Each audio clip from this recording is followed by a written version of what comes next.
How you doing, everybody, and welcome back to the Ski Rex Media Podcast. I, of course, am Tim from Ski Rex Media. Thank you for joining me today, whether you are watching the video version or listening to the audio-only version, hashtag watching. Thank you for joining me. Yes, last week there was not a new episode. I wanted to make sure the Hall of Fame episode really got pushed. You know, I wanted people to see that because I thought it was really cool being able to go to the Hall of Fame induction gala and really getting to see that up close and personal. And this is today's interview is kind of an extension of that. And I tell that story during the interview at the beginning of the interview portion. So I'm going to let that stand. If you want to know how this episode is connected to the Hall of Fame episode, listen to the actual interview. And today's interview is with Seth Ehrlich from Sos Outreach. And we'll get into all of that when we get to the interview portion of the show.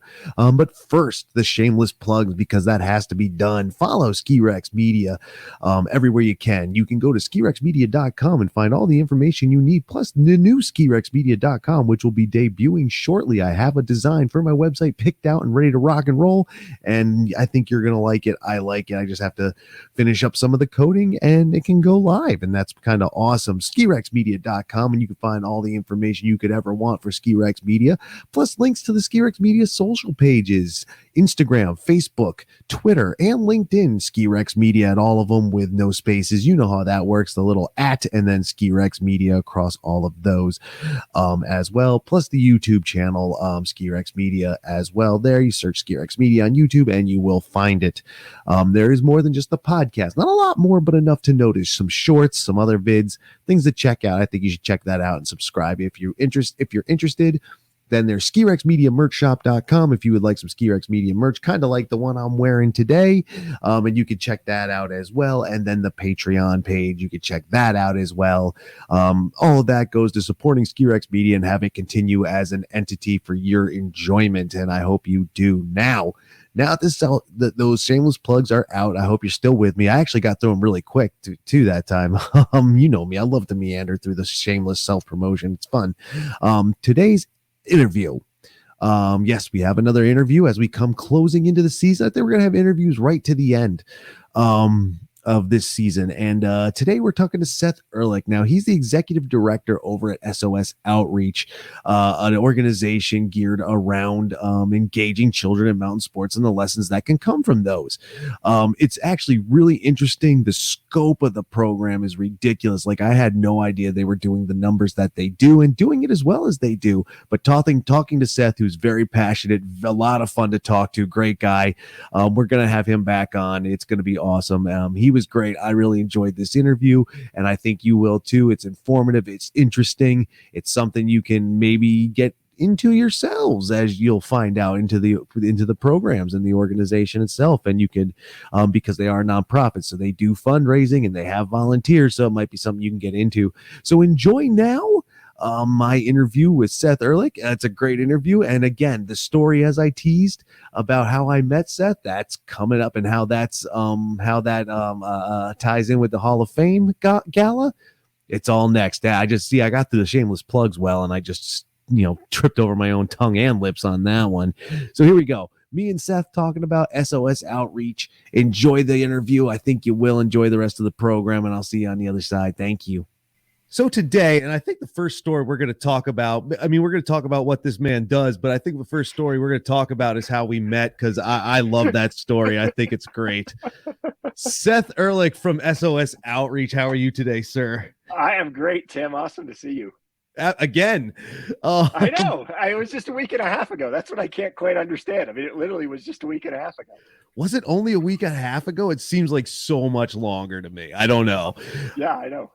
But that was a busy, crazy night. So Seth and I had the shared pleasure of sharing the dinner table with the Poppin family at the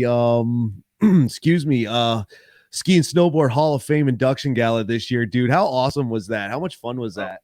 I mean, it was, first, to have everybody back together was just incredible, and to have an actual in-person gathering and a chance to just connect with people and share the passion that is skiing and snowboarding in person too often over the past 2 years, those events have just been canceled. So to have it back together in person was amazing. And then there isn't a better person who I've met in the industry to recognize than Sherman Poppin, who founded the Snurfer and really kicked off what is snowboarding so many years ago.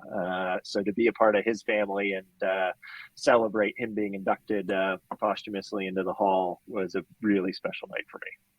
Oh yeah, it was awesome, and that family is ridiculously awesome. Some of the nicest people. They were there having a good time, dude. It was so much fun. Yeah, I mean, it was just and talk about location. I mean, I had never been to Bretton Woods. That place is wild. Yeah, I didn't ski it that weekend. Like I know a lot of people. Did you get out to ski it with everybody or no? No, I did not. Okay, so a lot of people did, and they did things with Dan Egan, who was there. They did things with Holly Flanders. Seth Westcott was there, snowboarding, showing everybody how to do it. They all went snurfer and they all did it, but they're all pros. They can do anything. But man, the hotel, Omni Mount Washington, dude, gorgeous, gorgeous place with a view. Like, are you kidding me? Excuse me. Yeah, it was great. The place was like a maze. I got lost. I actually asked Holly Flanders how to get to where we were supposed to be. She happened to walk by. I saw her. I was like, Holly, talking to her like I know her, like I had interviewed her prior, but I was like, so you know where you're going, right? And she's like, of course. I'm like, good, because where is it? Because I don't know. All right. So it was fun. We had a good time. We met. We started talking. We actually have another story, which I'll get to. I have a prop here today. We'll talk about that in a little bit too. But Seth, well, I told you about it already, but at the dinner, and I'll bring it up again. But Seth, let's get into SOS Outreach. Let's talk about who you are, what you do, and then what the organization does. Yeah, absolutely. So I'm Seth Ehrlich, Executive Director of SOS Outreach, and I've been with the organization now over 15 years and just absolutely love being a part of this organization and the work that we're doing. I'm based in Colorado, and so just west of Vail, Colorado. And we are SOS Outreach. We're an organization that uses the power of skiing and riding, the power of being on the mountains, to build strong relationships between adults and kids that promote long-term success. And so we are providing a program that starts in fourth grade, goes to high school graduation and beyond. We now integrated an alumni network with progressive engagement in the mountains, service to the community, and leadership development. And again, it's all through this sharing of the passion for being up on the mountains. For me, sorry, for the organization, to give you a scope, we engage 3,000 kids across 15 locations. And so we're predominantly in the Pacific Northwest, Mountain West, and then the Midwest for our areas of operation. And we work with 24 mountain resorts to host our kids. All of the service and leadership development happens in the communities where our kids live. Now that's great, and I always promote. Excuse me, I didn't mean to sound disinterested there. I'm so dry today, isn't that awful? Pardon my unprofessionalism or non-professionalism, everybody. So 24 mountains, a lot of kids, like, and I say get them started early anyway. We all say that. We all see the little rockets going ripping down a mountain. But that's a lot. I had no idea the organization was that big. So that's a lot of growth over 25 years, correct? Yeah. 28 years now. Founded in 1993. Years. And we have engaged over 85,000 kids since we started across our program. And it's all been, it's all through this really unique thing. Being on the mountains are such passion-based activities. And for us, the mentoring relationships that we're providing go so much further because of the mountains, because the kids want to be there, the adults want to be there, and they get to mentor both of them. So mentor and mentee get to connect through something they both are passionate about. And that enables the mentor to take the conversation further. So being able to talk on the chairlift about what happens after high school, those conversations come up naturally because of how closely they're connected. And then for SOS, we're layering in a really intentional curriculum that is engaging our kids in the community through service, that's investing in our kids to develop their leadership, and then gives them an opportunity when they reach high school to be leaders in our program. So they actually work with the kids who are just starting to deliver the curriculum. And it is this full circle program all comes back to the outdoors and leveraging this impact so that our kids are more likely to thrive as they move forward through their lives. That's so great, in my opinion. Like that circle, just like you start out, you grow through the program, from little kid to big kid, and then you start teaching the next generation, and then it comes through the next generation. That's incredible. And it's so much incredible to think of 28 years now. There's like, how many generations of kids have you gone through? My goodness. Tim, the wildest thing that happens for me. Well, two things. One, we have 15 program graduates who are now full mentors for us, 5 program graduates who are working with us, one of them full-time in the office. I mean, it's just incredible to have the people who have come up through the program engaging in the delivery, actively leading in the organization. The other wild thing happens, and it's happening more frequently, is parents who went through the program who are at graduation with their kids. So their kids are now the second generation going through SOS in the same household. And you'll meet these parents and they say, I'm here because of this program, because of the experience I had. I felt more a part of this community as a result of knowing that the mountains were for me. And I just couldn't wait to provide this for my kids. And I'm here at this graduation and I can't believe when I was in this same room, however many years ago it was. Yeah, actually, it's funny you say that because I was about to bring that up. Like, do you have kids who became parents who have kids? And then, 28 years, you're not quite there to have grandkids yet, but you're getting close. Like, we have one. No, we did have one this year. We did have a grandkid this year. So it was somebody who was in our programs very early on. They were a high school senior. So they were in one of our older groups of participants. And they had a grandkid in Summit County. And so they were at the graduation in Breckenridge. And this is the third generation who has gone through our programs. And you just talk about like voting with your feet. Yeah. It says we're doing something right. And I just love, I cherish the opportunity that I have to be in this organization and the people who I engage with, the mountain resorts who make it all possible. I mean, it really is this powerful community around the mountains, and we are creating significant change together. That's up to grandkid, man. That's, it's a mind-blowing thing anyway. If you can keep an organization like this, and again, you're not profit, right? You have a .org in the website. Yeah. Okay. So nonprofit. Nonprofit. Like you hear some of the big ones that have gone, who have stayed around a while. And I'm not saying that your organization isn't popular, because obviously it is. Look at the numbers you're doing. But snow sports in general are not the most popular, and mountain sports and stuff. We're not football, basketball, hockey, NBA, NHL, MLB, and soccer. Whatever, the 4 big ones. But you've done so many awesome things and so much good work. That is incredible. Now, as a child, goodness, we probably should have gotten one to come and tell us, but what's it like for them? Meaning, what does the program consist of? Say they come into at like whatever age you start. So do you guys start from like age 0? 4th grade. Fourth grade for us, and that has been a big window for us, the engagement, because it then sets us up. So 4th grade is the introductory program where they're learning. They get 5 days on snow, 5 days of professional instruction, all of the jackets, pants, goggles, gloves, hats, all of the hard goods that they need for those 5 days, and then a core value curriculum. So really focusing on character development through those 5 days of the program. And then that sets us up 5th through 8th grade. So in those 4 years, particularly those are really challenging years for kids.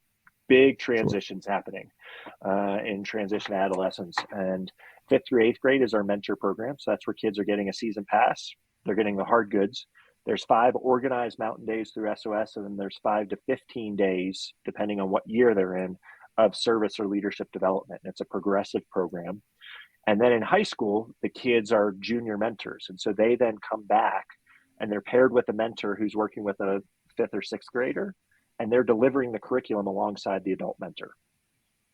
And one key thing as we talk about kids in that 4th grade enrollment for us, we work with schools and youth agencies. And so this is a big differentiator for us. We're not an open enrollment program. Okay. So we're not recruiting 3,000 kids individually. We recruit 100 youth agencies or schools. So Big Brothers Big Sisters, Boys and Girls Club in metro areas, school districts in the mountain communities. And so we're recruiting 100 teachers or 100 counselors who Sure. then they know the kids who can benefit the most from this program. And also they are able to bring the lessons of SOS back into the classroom. They're able to bring the lessons of SOS and the character development and the community that we're fostering back into the after school program where they're seeing kids 3, 4, 5 days a week. Nice. And this is after school, not in lieu of, because it sounds like there's so much to do. How do you get it Yeah. all done after school? Yeah, so this is all after school that we're running all of our activities after school or weekends for the Okay. activities. And so it's all, of course, our mountain days are in the evenings if there's night skiing or riding available, or on the weekends, and we had schedule for the off-peak weekends. And then for any of our service and leadership, we're using community colleges and libraries and rec centers to host these workshops in schools. And then service days, we're scheduling with service partners to do community food drives or otherwise, so that our kids see themselves as having the capacity to lead in the communities and to transition from receiving services to being able to provide them, and really seeing themselves as part of these communities that they live in and that they call home and they're really proud to be in. That's awesome, because to me, like when you hear about programs similar, no, I can't even really say similar, but you hear about after school on mountain programs, especially with snow sports, kids are skiing, snowboarding, and that's it, just generalized. These Correct. kids are not just learning that, they're applying it to what sounds like real world scenario and actually learning something. Like, yeah, it's after school, but their education is absolutely continuing. Tim, you're hired. That's exactly. That's exactly it. I mean, that is the unique advantage when it comes into these sports. Like, they're just, when you pick it up, I will go up on the hill any day that I can because I love it so much. And when you go through and have the right supports of the right equipment, the right clothing so you're warm and dry, and professional instruction so that you learn how to do it confidently and successfully. I mean, it's so awesome what that opens up for your opportunity to start layering in a lot of lessons learned that play out through life.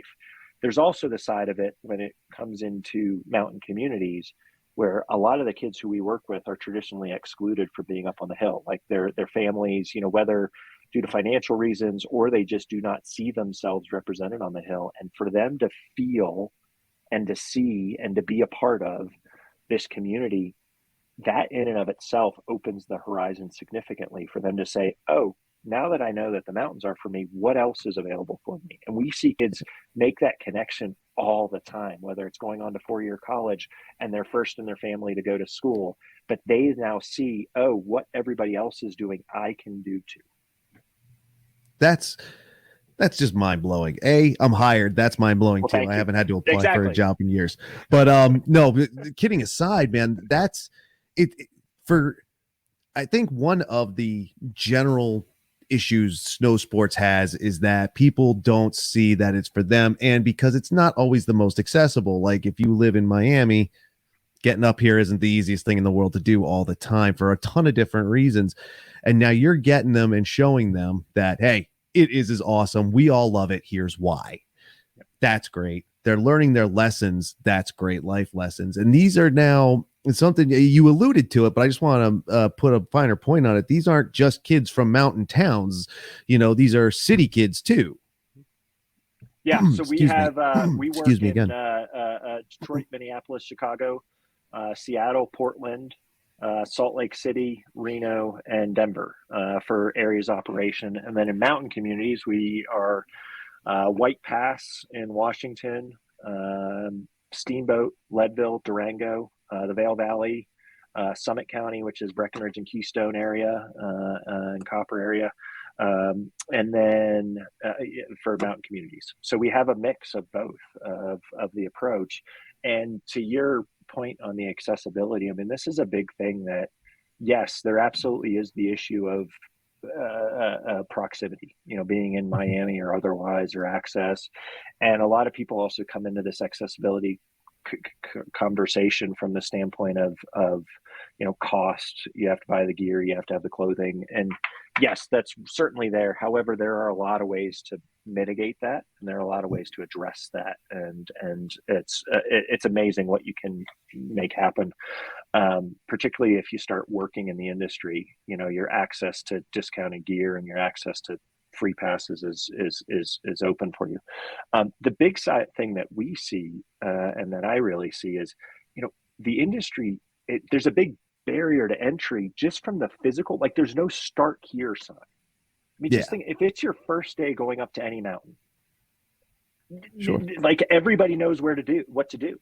Everybody knows, like, change your boots in the car, and we're going to walk here, and we're going to put our bag over here. Like, if you have never been up to this place, or never been to any place like this, like, you don't know the cadence. And we say lift tickets, and we say rent. Like, what does that mean for someone who has never done this before? And so there's just that barrier to entry. And then when you aren't seeing people like yourself, when you're not seeing anybody who's struggling, how do I carry this stuff and where do I go?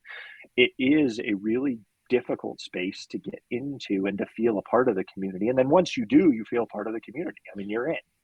But we have to be intentional about that inclusion aspect to get over that initial hump. And then once you are, it's amazing what can happen through the power of the outdoors.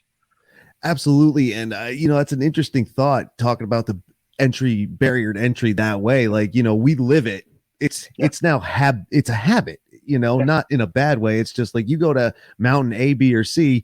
Granted, the layouts are different, but generally it's you just out of zombie focus, just like, there's the ticket window, there's the lodge, there's the lift, and that's it. You're done. No thought, no whatever, it's not. And I know people make fun of noobs sometimes, and they're like, look, you can tell because they're walking around in a circle. That's not cool, man. It's time to push those people toward the lift. That's like, exactly it. Way, we do that whole thing, like, the people who don't know, instead of like helping and engaging and welcoming. And so that's before you even get people who think that this is for them. I mean, so the people who are showing up, and they're the ones who show up as never been there before, but they're interested. The kids who we're working with, a lot of them, this isn't even on their radar screen. Like, they know that their parents work as the backbones of the community, but yet they don't see this as being an opportunity for them. Yeah. Well, since you brought it up, the accessibility, and in this case, proximity, and this also will speak to the how much expansion your organization, is willing to go, as corporations like Alpine X start to come online and start building their facilities, the indoor facilities. John Elmery and Alpine X, shout out to them, as they, building Fairfax Peak in Virginia, and the couple down in Texas just got announced. Are you going to be looking to get into that as well? Because that one of the big driving forces behind the indoor movement is accessibility. You could put one of these things, bam, downtown Denver, and then A, not have to travel up I-70, and B, it's there for everybody. Like, would you expand into that and push that as well, or would that fit with your organization? We're starting. So we've started. We started. There's a group, Shredder Ski, which is out of Denver, and so they have 5 or 6 facilities in Denver, and it's been awesome. I mean, talk about the way to reduce. So we haven't seen it yet as a replacement to our programs. What we've seen it as an opportunity to augment what we're doing. The ability to do first day and get into equipment, and to do our trainings in this space where they're part of the culture. I mean, you can't be better part of the culture than to be in an indoor facility that's a dry land facility with all the gear hanging and everything else. So we've really seen this as a great add-on to where we are. In terms of other locations, as you talk about Fairfax or Texas or otherwise, I mean, for us, there's significant opportunity within the communities where we are, and we're really focused on how to extend our impact as far as possible, because we have such great opportunities. And so we are really looking at growing our impact and increasing our reach in the communities where we operate and with the kids who are currently engaged in our programs. Nice.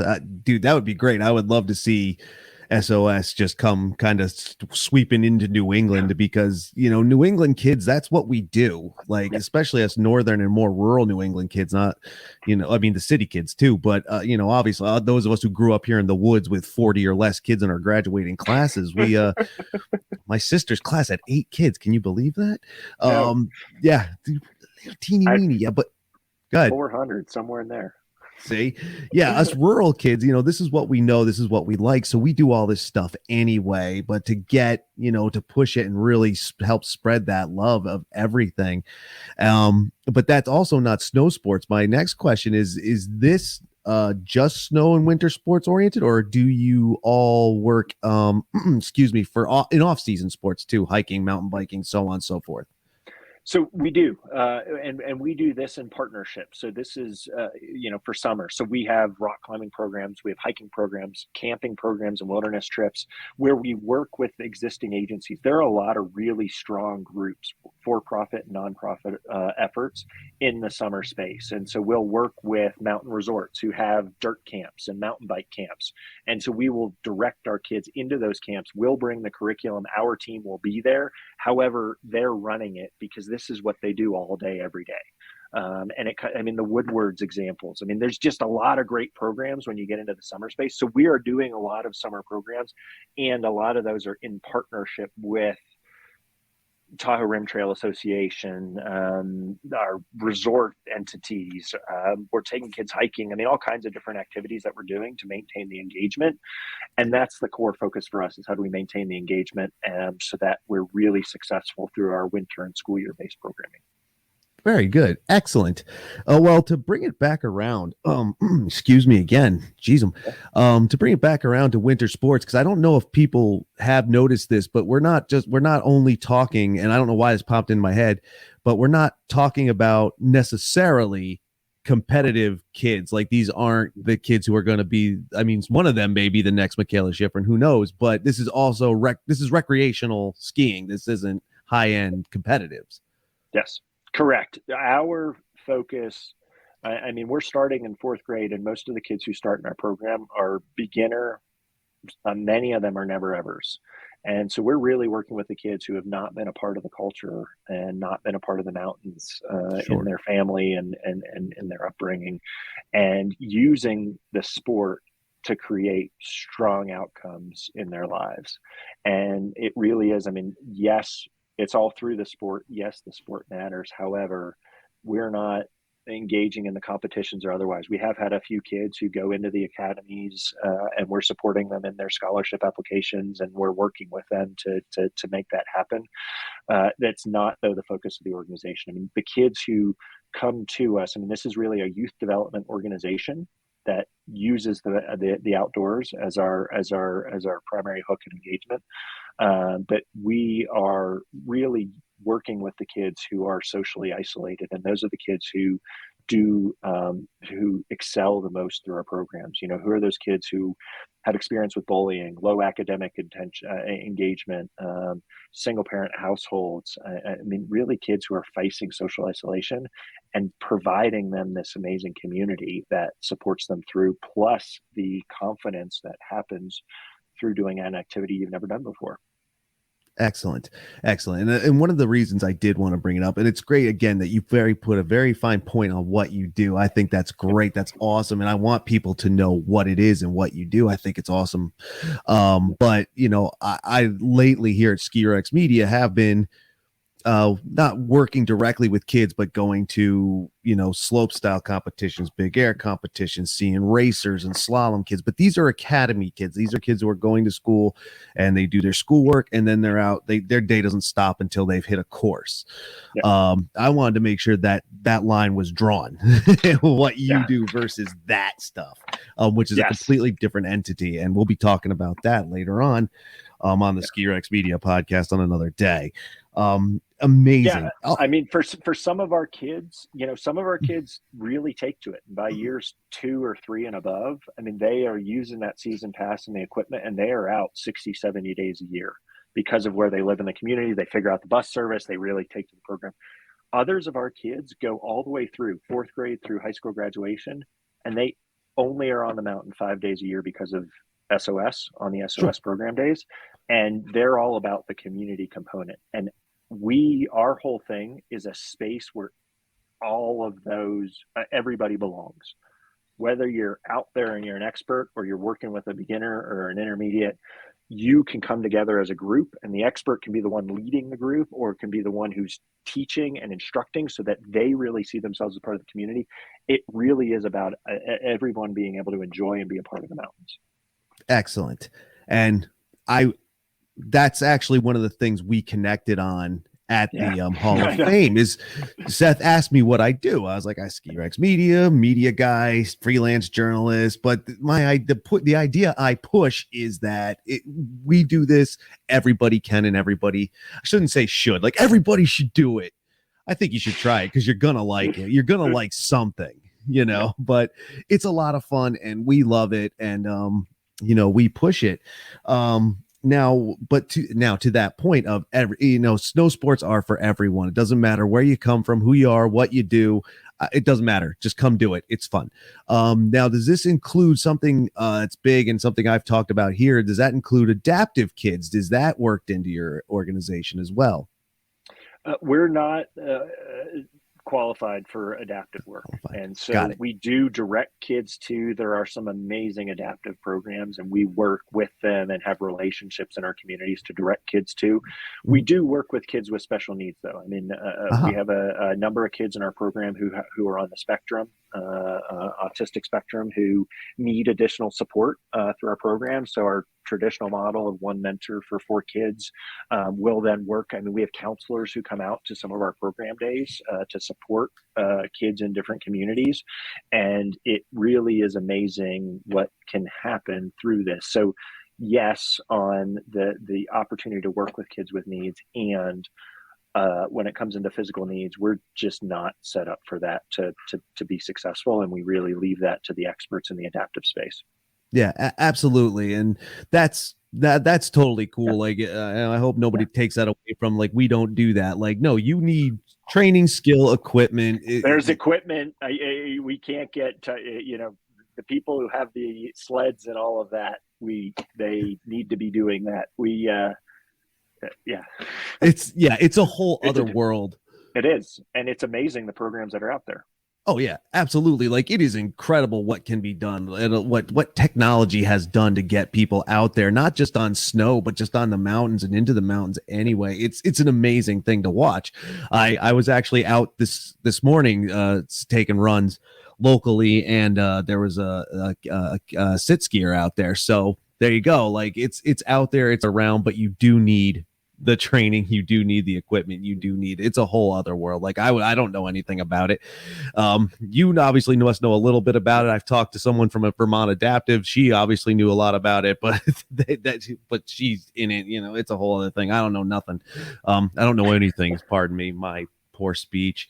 But that's good, and you do direct them to where they could go, and that's like, they're helping one way or the other, man. Like, your organization seems like you are there. If they call you up, if you can't do it, you could point them into a direction to get it done.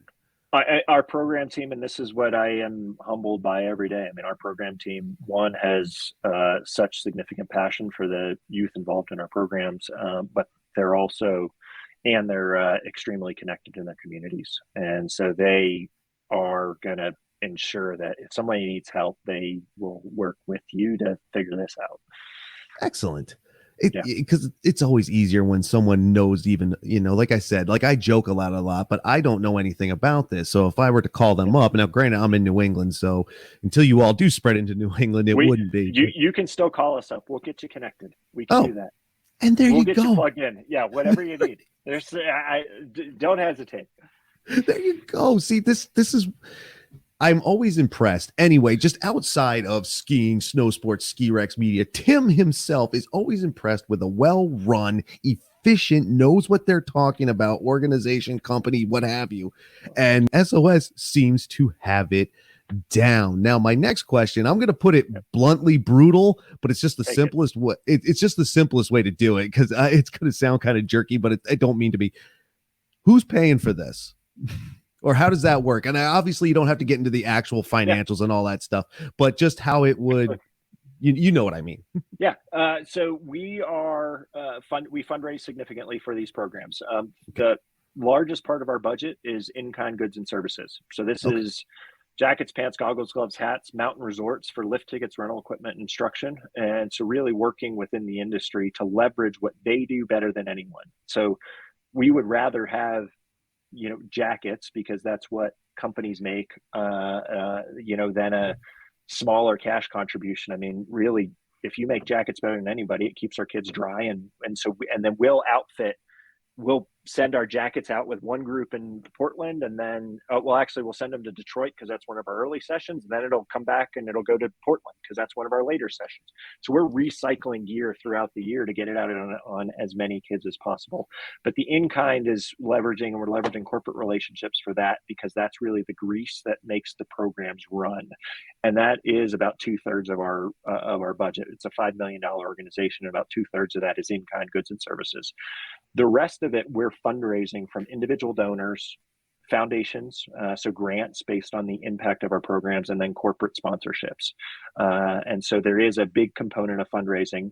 And then the final quarter of our not quarter in terms, but the final stool of our funding is either the individual who's coming, or the schools or youth agencies. There is a fee for service. And example of this fee, it ranges from $75 to $95 for our 5-day session, and from $100 to $150 for our full year season pass program, mentor program.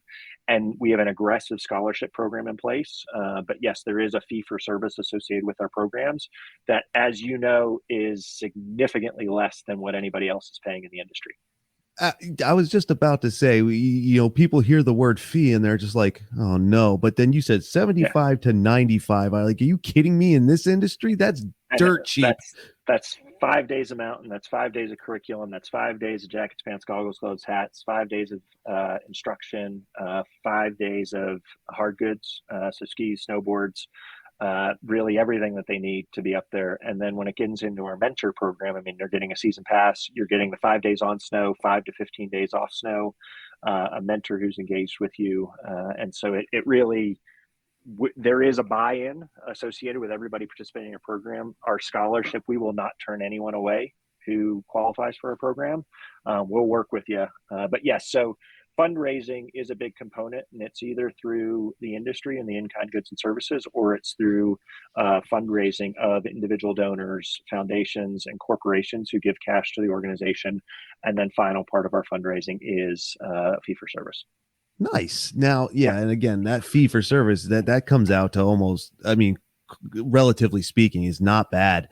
And God, a $5 million organization, I for the scope of what you do, for the amount of what, and again, I know $5 million is an insane amount of money. Like, I know that, but for the scope of the amount of kids, of the people working in it, of like, dude, you all got it down to you're only doing it for $5 million. Like, I figured that'd be like a 20, 30, 40, $50 million run.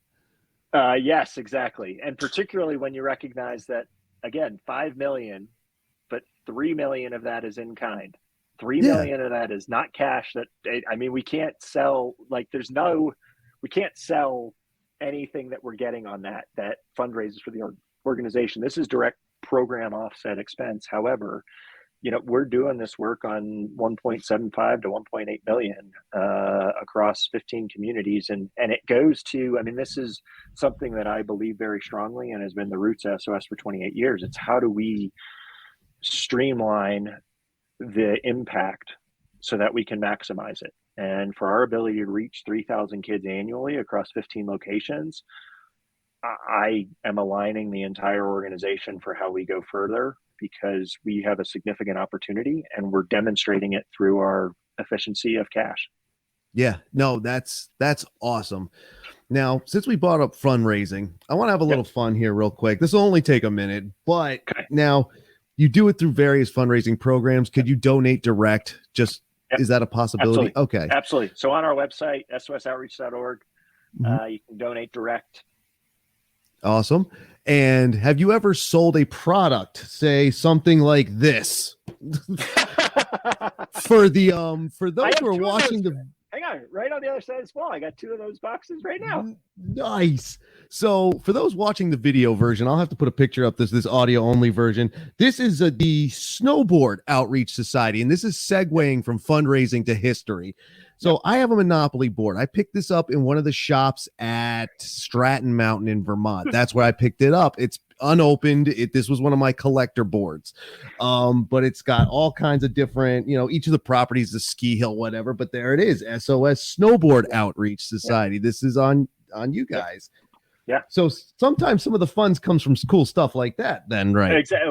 We have. I mean, as you know, in the industry, there are just incredibly cool people and organizations to partner with. So we've done all kinds of things, from rail jams to concerts to, I mean, you name it, to sales like Monopoly boards and goggles and glasses. I mean, it's just really fun to be in a space that's creative, and for us to be able to have the impacts that we do. I mean, we really are a high impact organization, but we're working in just a fun, creative space. And so, yes, to the history point though, we were founded as Snowboard Outreach Society. So we were founded as a snowboard-based organization, a snowboard exclusive, and it was in the roots. I mean, in the early to mid '90s, I mean, there were a lot of talk of mountains banning snowboards from their mountains. Vail was one of them. Yep. And they were exploring, whether or not to retain snowboards as a part of their mountain operations. And so the snowboard school got together and said, there's an opportunity here. This sport's incredible. How do we put a positive spin on it? And so they started by doing competition. So the first snowboard competition on Vail Mountain was run by SOS, and the funds raised then went back to the community as a thing to say, look, snowboarders can do good.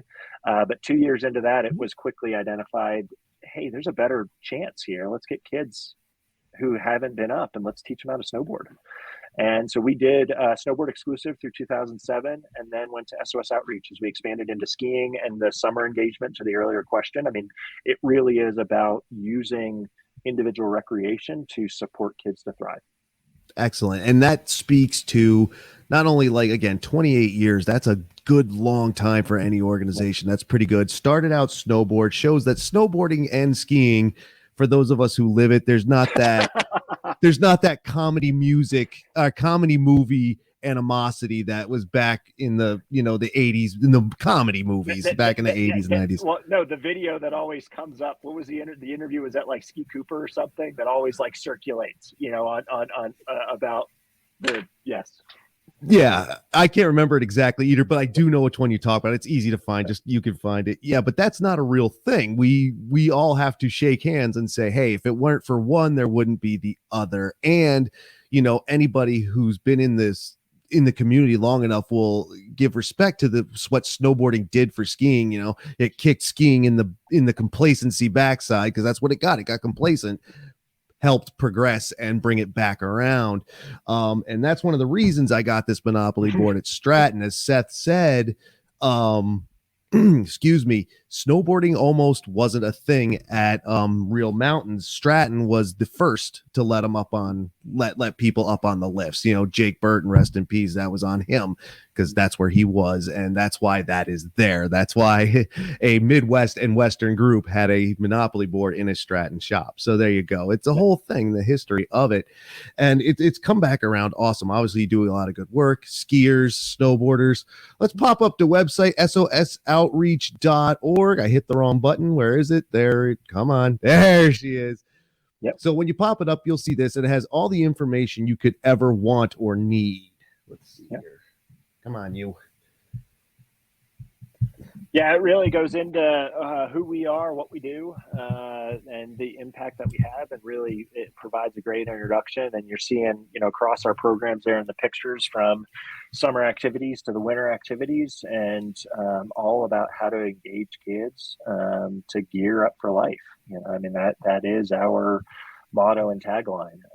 We're really, dead set on leveraging the opportunities that we have through the outdoors, adult mentorship, and then character development to create change.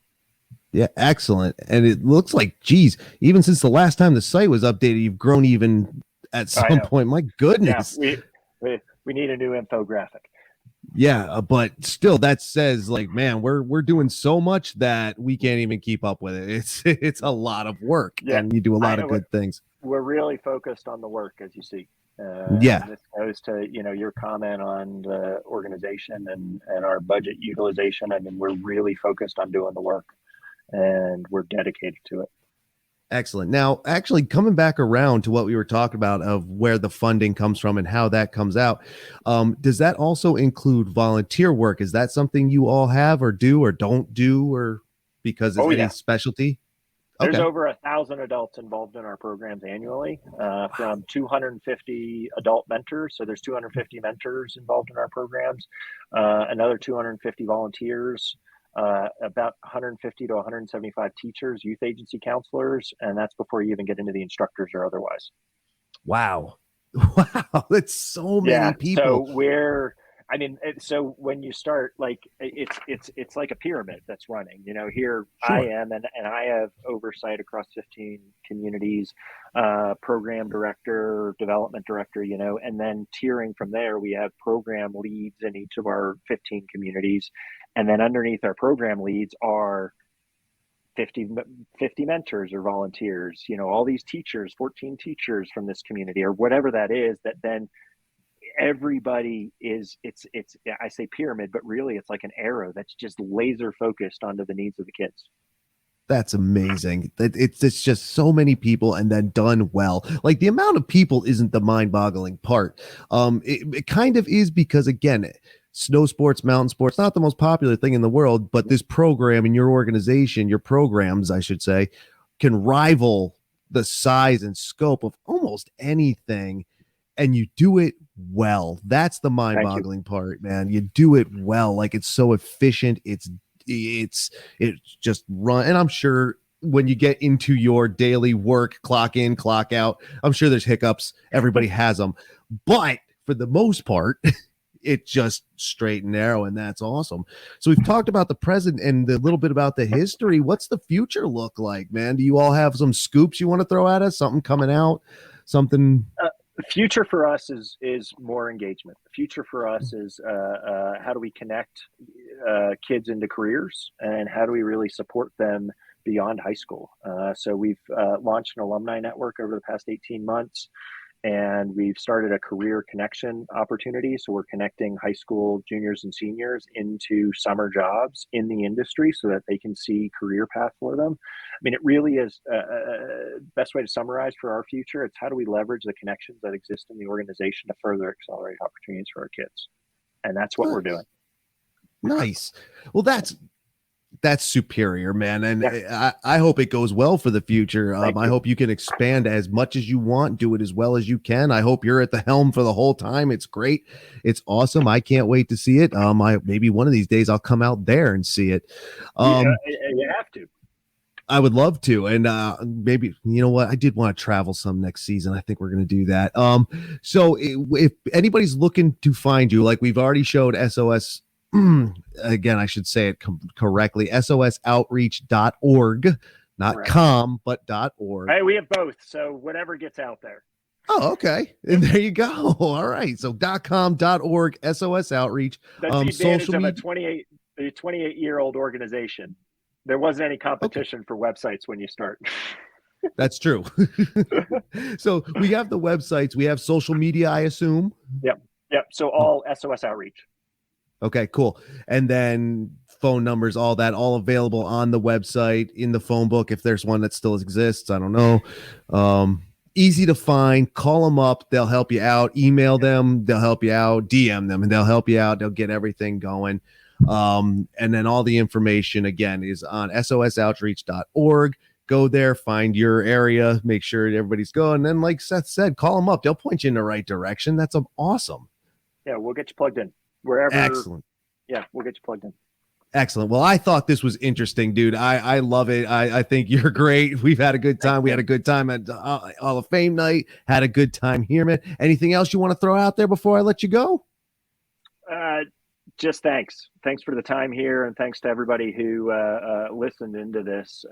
Biggest thing that I want to share is that y'all the opportunity to have a significant impact through something you're passionate about, and that can be just awareness, getting involved on our social, or direct contributions of gear, time, dollars, or direct contribution to our kids through mentoring or volunteering. Excellent. Give them a call, shout them out, whatever you can do. They'll appreciate the help. Thank you, Seth. I appreciate it. SOS Outreach, sosoutreach.org. Seth Ehrlich, thank you, sir. Thanks, Tim. Thanks. And there you have it, everybody. Seth Ehrlich, dude, how fun is he? He's a lot of fun. Very passionate guy about what he does about, mountain sports. Because again, it's mountain sports in general, not just snow sports, but they do have summer programs. So there you go. SOSOutreach.org. You see it scrolling across the bottom. If you're watching on YouTube, it will be in the show description as a link on all other formats, all the audio only formats. Don't look at it if you're driving. Wait till you get to where you're going, then pull up the show description. So check that out if you would. sosoutreach.org. And he is, as Seth said, sosoutreach.com. They got them both. So either one should work and get you to where you need to go. And check them out again. Very informative, very helpful. They know their stuff. They know what they're doing. They understand they understand their primary goals, and they are focused on achieving those goals, and they do it well. So again, check out SOS Outreach at sosoutreach.org, and then SOS Outreach across social media. Right. Thank you again to Seth Ehrlich for doing that. And he will be back. He's a great interview, a lot of fun. And he's going to bring someone with him so we can get some more insight into what it's like to be to have gone through the program as a kid. He's going to bring someone with him next time, but that won't be until September because Ski Rex Media Podcast is coming down to the close of the season. And just like last year, while Ski Rex Media will still be up and operating across social media and written content, I'd like to do more written content, and I need some time to do that, plus time to set up other things and get some stuff going over the summer. So the podcast will be taking a break over the summer as I did last summer, but Ski Rex Media will still be going. But don't fret, because I will be putting out my replays and other things during the summer. I'll still be around, of course, and there might even be videos and photos and all kinds of stuff. You never know what might show up, but the podcast itself in a couple of weeks will be going quiet. Will be for summer hibernation, and then we'll be back in September. Right. But thank you for joining me today. I really do appreciate it. Like I said, follow, subscribe, rate. You can rate on Apple Podcasts, which I've had 5-star ratings, and you can rate on Spotify now. So check that out. Rate, review. You can leave comments. Let me know. Send emails. All the information you need to contact Ski Rex Media is in the description. Check that out, and I will see you on the next one. Thank you very much, everybody, for listening and watching. #watching. I'll see you on the next one later.